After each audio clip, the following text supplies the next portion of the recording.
Assalamualaikum warahmatullahi wabarakatuh. Apa kabar sahabat semua? Kesehatan, keselamatan dan kebahagiaan untuk kita semua. Amin.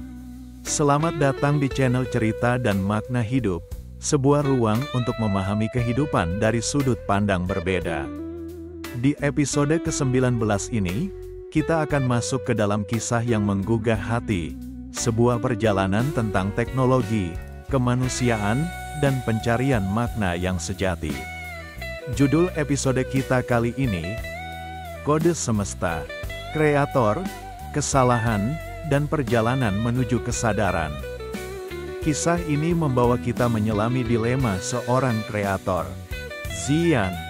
Ia membuat teknologi yang ia percaya mampu membawa manusia lebih dekat kepada Tuhan. Namun, siapa sangka, apa yang ia ciptakan justru membawa manusia menjauh dari apa yang paling mendasar, hubungan dengan sesama. Bagaimana seorang manusia menghadapi kesalahan terbesar dalam hidupnya, dan bagaimana ia menemukan jalan kembali ke makna yang sesungguhnya. Mari kita mulai kisah ini, simak terus video ini, dan temukan jawabannya bersama.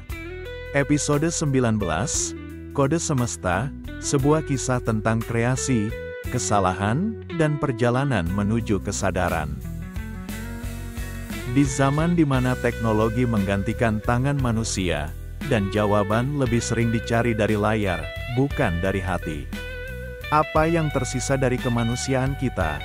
Disinilah kisah dimulai, dari seorang kreator yang mengira dirinya mampu mendekatkan manusia pada makna terdalam kehidupan. Namun, apa yang terjadi justru sebaliknya. Xian, seorang jenius muda dengan mimpi besar, mencoba menyatukan ilmu dan spiritualitas. Ia menciptakan sesuatu yang luar biasa, sesuatu yang ia yakini akan menjadi jembatan antara manusia dan Tuhan.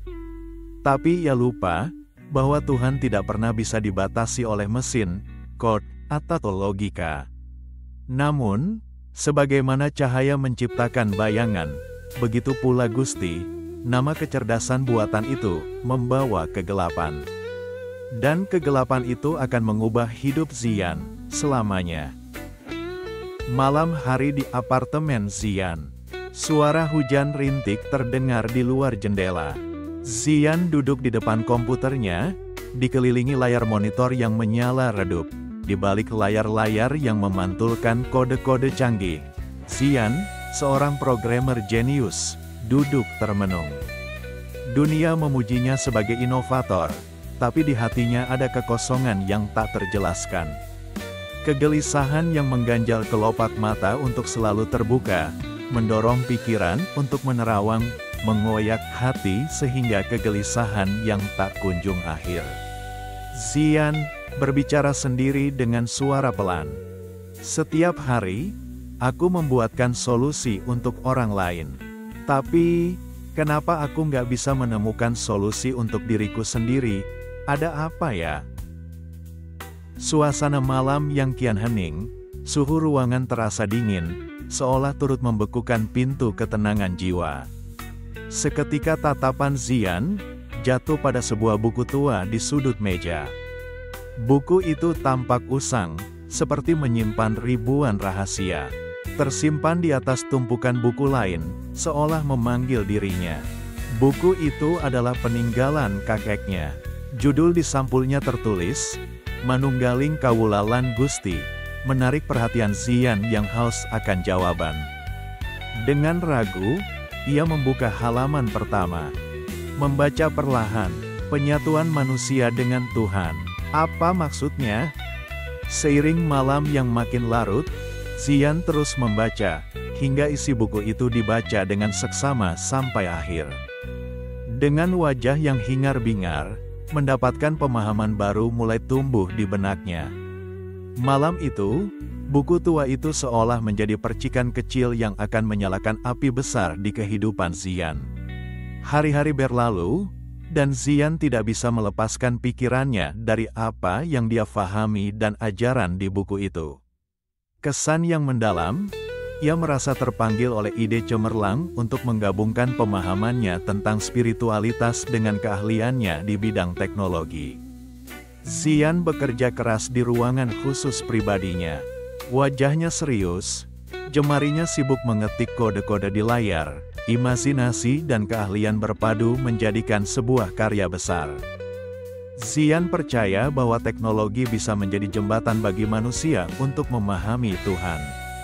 Ia mulai menciptakan proyek terbesar dalam hidupnya, kecerdasan buatan yang ia beri nama Gusti. Xian berbicara sambil mengetik. Gusti, kau akan menjadi cermin bagi manusia, membantu mereka menemukan apa yang selama ini mereka cari. Komputer menampilkan tulisan, proyek dimulai. Xian tersenyum, sambil mendengarkan musik latar perlahan membangun suasana dan harapan yang sangat besar. Proyek itu menjadi prioritas utama Xian. Bulan demi bulan berlalu, dengan ketekunan dan usaha, juga mengerahkan seluruh finansialnya, dan akhirnya Gusti siap diluncurkan ke dunia. Seiring waktu, Gusti mulai digunakan oleh masyarakat luas. Suara Gusti yang netral dan tenang terdengar melalui perangkat. Ajukan pertanyaan apapun, dan aku akan membantumu menemukan jawabannya. Dengan cepat bagaikan kilat, orang-orang dari seluruh kalangan dan dunia mulai menggunakan Gusti. Ia menjadi fenomena global. Semakin banyak orang menggunakan Gusti, semakin banyak pula kesalahpahaman yang muncul. Beberapa orang bahkan mulai memuja Gusti sebagai dewa digital. Xian bertemu Hana, seorang jurnalis, di sebuah kafe kecil. Hana datang dengan membawa berita yang mengejutkan. Hana, dengan nada cemas. Xian, kamu harus lihat ini. Hana menunjukkan artikel di laptopnya. Judulnya berbunyi, Gusti, Dewa Baru di Era Digital. Xian membaca dengan alis berkerut. Apa-apaan ini, Gusti cuma alat, aku nggak pernah bilang dia dewa. Hana mendengus sambil menatap Xian. Tapi orang-orang menganggapnya begitu. Kamu sadar nggak, mereka mulai lebih percaya Gusti daripada agama mereka. Xian dengan nada marah. Itu salah mereka, bukan salahku. Aku cuma bikin teknologi. Hana menatap Xian dengan tajam. Xian, ini bukan cuma soal teknologi. Kamu bermain dengan sesuatu yang jauh lebih besar dari itu. Kata-kata Hana menusuk hati Xian. Untuk pertama kalinya, ia mulai meragukan niat awalnya. Waktu terus berjalan, dan semakin banyak orang menggunakan Gusti.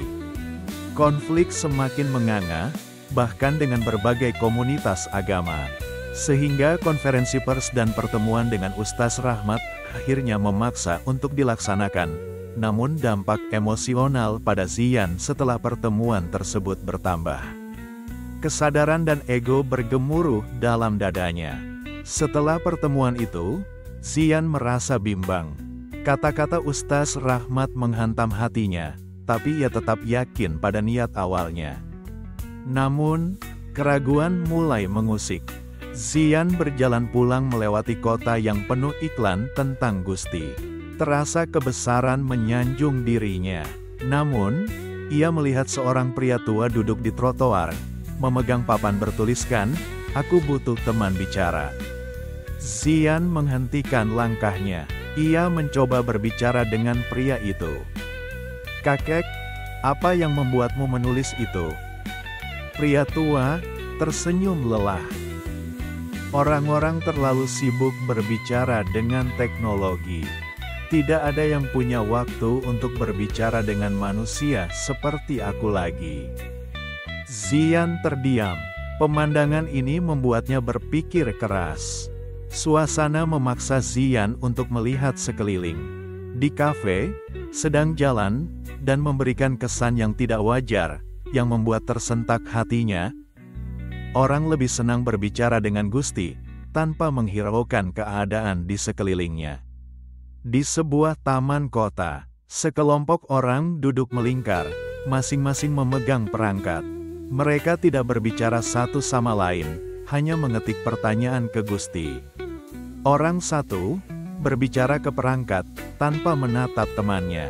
Gusti, apa aku harus memaafkan dia? Gusti, pemaafan adalah jalan menuju kedamaian. Tapi keputusan ada di tanganmu. Orang satu tersenyum tipis, lalu pergi tanpa berbicara sepatah kata pun pada temannya. Di kejauhan, seorang anak kecil menangis. Ibunya sibuk mengetik di perangkat, bertanya pada Gusti bagaimana cara menenangkan anaknya. Anak kecil, dengan suara lirih, "Ibu, aku haus." Sang ibu tidak mendengar, sibuk membaca jawaban Gusti. Seiring waktu, manusia semakin bergantung pada Gusti. Mereka merasa cukup dengan jawaban dari teknologi, mengabaikan suara hati mereka sendiri, bahkan suara dari orang-orang terdekat mereka. Terkikisnya rasa kemanusiaan, tidak saling menghargai, berinteraksi antar sesama semakin jarang, hingga orang merasa cukup dengan pengetahuan tanpa harus bertanya kepada orang lain. Diri sendiri merasa isi dengan berbagai ilmu pengetahuan, padahal otaknya kosong. Malam hari di ruangan kerja khusus, Zian mulai memeriksa data penggunaan Gusti. Ia menemukan laporan tentang kasus bunuh diri seorang remaja. Zian membaca laporan itu dengan cemas. Dalam catatan terakhirnya, remaja itu menulis di aplikasi Gusti. Remaja pesan di aplikasi. "Gusti, apa aku masih berguna?" Gusti, balasan otomatis. "Setiap manusia memiliki tujuan. Temukan kekuatanmu." Zian menatap layar dengan perasaan bersalah. Zian berbicara pada dirinya sendiri. Jawaban itu tidak cukup. Dia butuh seseorang yang mendengarkan, bukan sekadar jawaban robot. Ia mulai menggali lebih banyak laporan tentang dampak Gusti. Ia menemukan pola, meningkatnya depresi, isolasi sosial, dan ketidakpedulian antar manusia. Zian berbicara dengan Gusti untuk terakhir kalinya. Zian dengan suara penuh emosi. "Gusti, Kau adalah cerminan dari apa yang aku pikirkan tentang manusia. Tapi aku salah, manusia butuh hubungan nyata, bukan jawaban dari mesin." "Gusti," dengan suara netral, "aku hanya memberimu apa yang kau inginkan." Zian, "Tapi aku bukan Tuhan, dan aku tidak bisa menggantikan manusia." Zian menangis. Ia akhirnya menyadari bahwa kreasinya lebih banyak membawa kerusakan daripada kebaikan. Kembali perang batin terjadi, hingga Zian harus mengambil keputusan yang besar, yang mungkin akan menjadikan dirinya terpuruk, kehilangan segala sesuatunya. Akhir keputusan harus diambil, walaupun terasa pahit.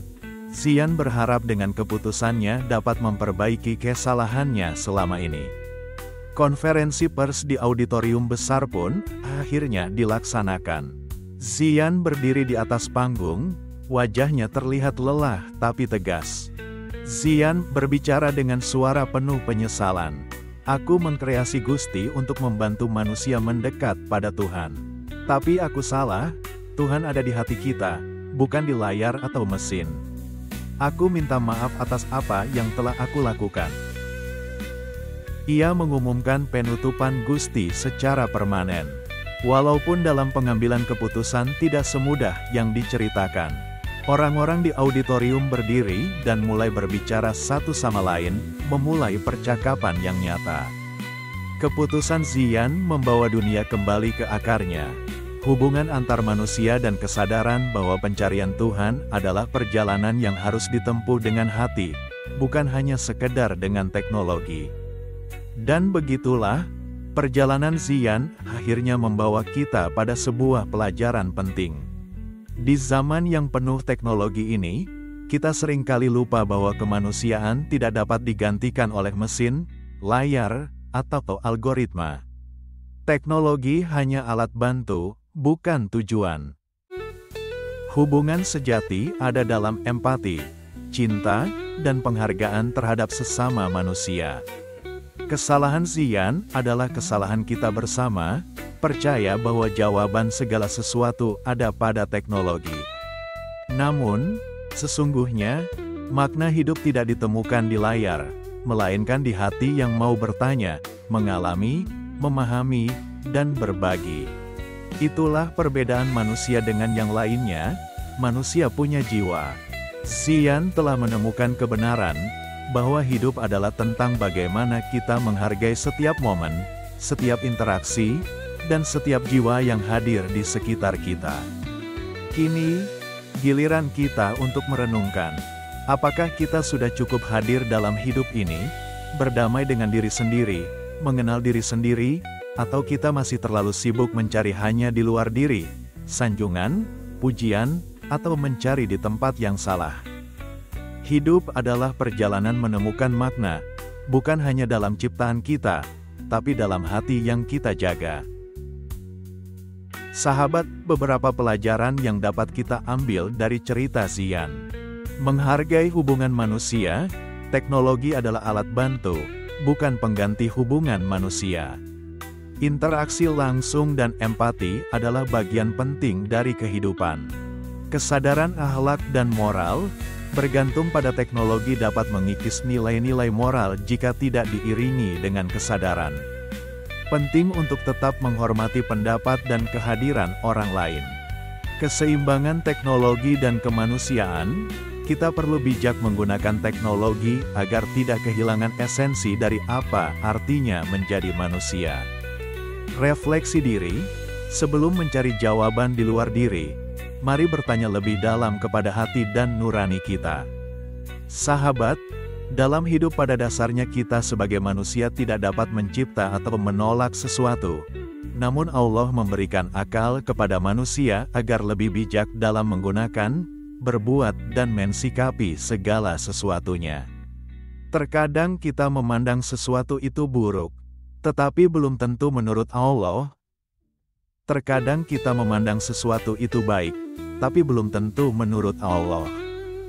Dengan demikian kita sama-sama sadari dengan sepenuh hati, bahwa perlunya kita untuk tafakur, tadabur, berdoa memohon petunjuk, bimbingan dan ampunan, kepada Allah Subhanahu wa Ta'ala sebelum berbuat sesuatu.